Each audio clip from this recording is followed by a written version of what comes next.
By now, you guys are used to me uploading every week complaining about how terrible this show is, but this week they surprised me by making it even worse. Hi y'all, Snarky J Cosplay here. She-Hulk is the series I live to forget and the thing that makes me question why I do what I do when I wake up every Thursday morning. Episode 7 of She-Hulk is now out. I don't know who it matters to or why anymore. For the non-spoiler part of my review, I am giving episode 7 of She-Hulk Attorney at Law a whopping 0.5 out of 10. Yeah, that's right, I'm bringing out decimals. I'm not sorry. Last episode I gave a 1 out of 10 to, and I felt that was generous, but why bring out decimals and fractions? And then they made it worse, so yeah, 0.5 out of 10. The dumpster fire that is episode 7 does not deserve a whole number. Story-wise, it's another fillerific cringe fest with absolutely zero entertainment value, and a whole 30 seconds of building a plot to anything else that could be relevant in the show. See, I figured out the trick here, and it's that they give 30 seconds of maybe relevant information at the end of each terrible episode. That way they can boast viewership and say that everybody that doesn't like this show is an incel. Newsflash, I'm not one and I think it sucks. They will continue to insult and alienate the fans that have lined their pockets for years, all while we suffer and wait for poor old Daredevil to make his appearance and, let's face it, be ruined by the nightmare that is this show. Now that we're 7 episodes in, I feel entirely comfortable saying that this show is garbage. For the inevitable rage comments, keep being mad, I'm gonna keep reviewing it. I don't care that you don't like me, I'm doing what I gotta do. Episode 7 gets a 0.5 out of 10. Now, for those of you that will come along with me for the ride, let's get into it. From this point on, there will be spoilers for episode 7 of She-Hulk Attorney at Law. You've been warned. We open on Jen's bathroom as she is enthusiastically getting ready for a date with Josh, the charming guy from the wedding who's already texting her about how excited he is to see her. We're given captivating MCU grade footage as Jen has a snack, pours herself a shot, puts a book on a table, takes a selfie. Sorry, I was boring myself. The next few minutes are literally just a montage of her dating Josh. I'm not kidding. We watch them go to a drive-in, they go get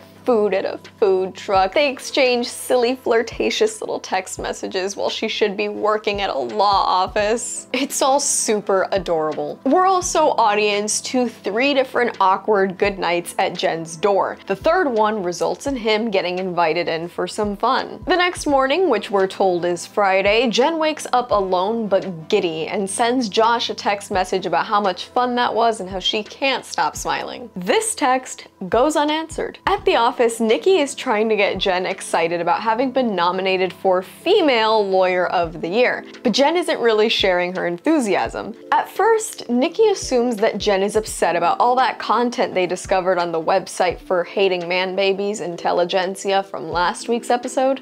But Jen insists that she doesn't care what a bunch of losers have to say about her online, because at the end of the day, if they said it to her face, she would Hulk smash them. Ah yes, a show that started off with her preaching about the responsibility of superpowered people has been reduced to a superpowered person threatening others with violence for petty online comments. Even I don't stoop that low, and some of y'all get real out of pocket in my comment section. Jen admits that the reason why she's glued to her phone is because she's waiting for a text back from Josh. Nikki says she understands everyone gets like this after they've just slept with someone, but he's probably busy, so give him time. We watch Jen spend the entirety of her Saturday anxiously checking her phone and watching the Muppets, and by Sunday she still hasn't heard from him, but she's woken up by a call from a guy named Chuck, who turns out to be Emil Blonsky's parole officer. He tells her that the inhibitor that keeps Blonsky from turning into Abomination has gone off, and that he's gotta go check it out, but because he can't get a squad of cops to go with him, he's gonna need her help to back him up in the event that Blonsky is running around as Abomination. We get to watch Jen drive all the way out to Blonsky's wellness retreat center while she's still obsessively checking her phone. And upon arrival, in order to ease Chuck's nerves, she hulks out. In the next scene, we see Blonsky having his inhibitor checked by Chuck. Blonsky supposedly has not transformed into Abomination. He claims that the malfunction must have come as a result of him getting shocked by an electrified fence while he tried to save his favorite chicken. That's right, Emil Blonsky, abomination, really cool villain, is now reduced to a guy chasing around chickens on a wellness retreat center. This is a real thing written into an MCU script. I physically could not make this up. I didn't even write fanfiction this bad when I was 13. Anyways, Chuck leaves, clearly freaked out. While Jen and Emil are chatting as she's on her way out, two costumed people in the midst of a fight end up ramming into Jen's car. Jen hulks out, breaks up the fight, and ends up telling one of the guys that he should be apologizing to her Prius, which, if you ask me, I think they're doing her a favor by destroying that Prius. One of the guys introduces himself as Man Bull, and the other calls himself El Águila. In the comics, Man Bull is actually a minotaur, and he's sort of cool, and El Águila is actually a Zorro ripoff who's supposed to be a master swordsman. But, you know, just like She-Hulk herself, everybody's cool until these writers get a hold of you. Anyways, Jen's Prius is now undrivable, and Man Bull makes a joke about being Man Bull and not Mechanical Bull, which, by the way, this is met with like groans and cringing. Where was the self-aware cringe for like every other episode of this show? Because this isn't even the worst thing I've heard out of one of these scripts, and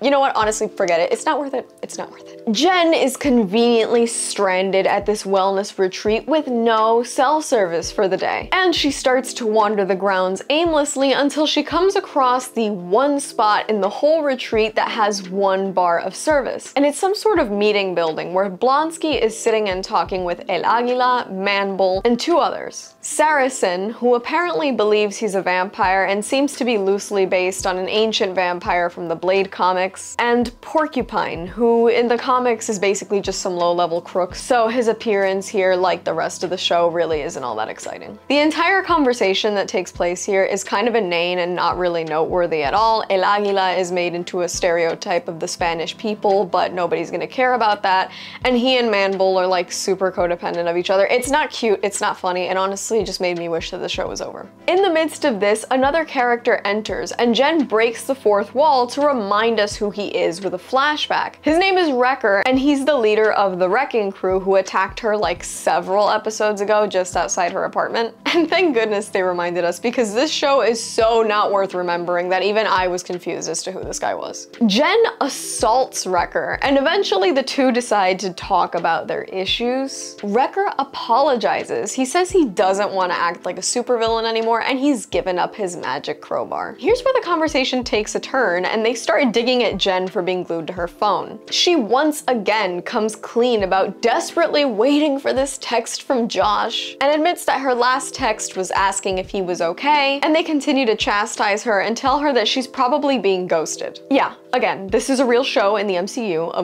big superhero show. It's supposed to be fantastic, but what we're getting is a therapy session where a woman is being told that she's being ghosted. I have never had a therapy session about being ghosted by anybody. This is pointless. It's not worth watching. It's not a conversation worth having. I wish this was over so much. But welcome to the MCU in 2022, because this is what it's all about, apparently. Now, Jen starts talking about how having She-Hulk in her life is like having that friend in high school that's just more attractive and better at everything, and that she really wants somebody to like her for being just Jen, and that the reason why she's so bummed about Josh is because Josh never asked about She-Hulk. He was just interested in Jen. The group offers some very high school corny support, and within 5 minutes, Jen has come through a breakthrough. She's transformed back from She-Hulk into just Jen, and she is applauded by the entire group. I find it important to note that this inspires Porcupine to remove his own mask. Earlier in the episode, he said that he felt super insecure and unsafe outside of his suit, which is why he never took it off. And Jen transforming from She-Hulk into just Jen inspired him to remove his mask, and underneath he's just some sweaty guy. Immediately, he is told to stay in the suit because he smells so bad, which to me just felt so rude. You guys are a support group and you're applauding this woman, but you're telling this guy, hey, you're stinky, put that back on. Like, what is this? Anyways, the group convinces Jen to delete Josh's number, and afterwards, in true chick flick rom-com fashion, she says she's, and I might throw up in my mouth a little bit having to say this, hurtin' for a yurtin', and she goes to sit in a sweat yurt to work through her feelings. She's all set to leave the next day, and once they've gifted her a card that looks like it was made by elementary school students and not by the group of like fully grown adult men in front of her, she hops in a tow truck and heads back home to the tune of some feel-good good chick flick music. It's here that we get the only maybe important 30 seconds of this entire episode. It's a flashback to 3 days earlier, and we see Josh copying data from Jen's phone onto his. He then proceeds to snap a photo of her while she's sleeping, and he sends Hulk King a series of emojis that would imply that yes, he has gotten some of Jen's blood. And that's it. There's no end credits in this episode either. So remember how last week's episode was this big stupid wedding episode that nobody asked for, played out terribly, wasn't funny, and was just a complete waste of time? Well, this episode was the same. Another big cringe fest, waste of time, with only 30 seconds at the end adding anything to the show's plot. I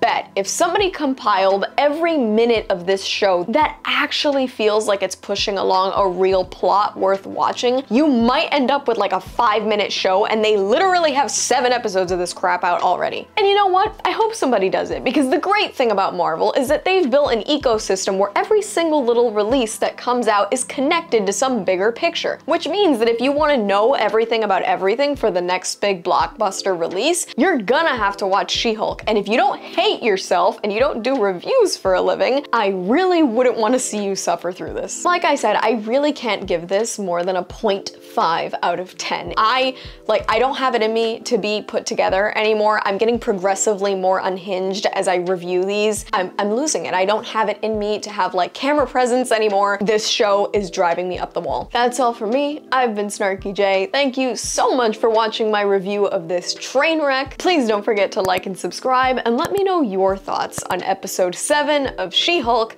Attorney at Law, in the comments below.